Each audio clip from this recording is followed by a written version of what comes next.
ক্ষমতা মানুষকে অন্ধ বানিয়ে দেয়। এই পৃথিবীতে যার ক্ষমতা যত বেশি, তার আত্মহংকার তত বেশি।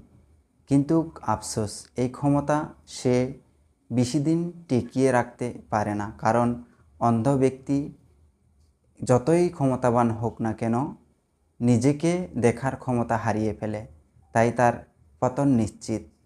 এই কারণেই কখনো কারো ক্ষমতা নিয়ে বড়াই করা উচিত নয়। যার যতটুকু আছে ততটুকু পেয়েছি, ততটুকুই নিয়ে সন্তুষ্ট থাকা ভালো। কারণ এই পৃথিবীতে আমরা দুদিনের অতিথি। এই পৃথিবী থেকে বা এই পৃথিবীর রঙ্গমঞ্চ থেকে একদিন আমাদেরকে চলে যেতে হবে। এই জিনিসটাকে আমাদের মাথায় রাখতে হবে। তখনই আমরা বুঝতে পারবো, জানতে পারবো, আমাদের জ্ঞান প্রজ্ঞা বৃদ্ধিপ্রাপ্ত হবে।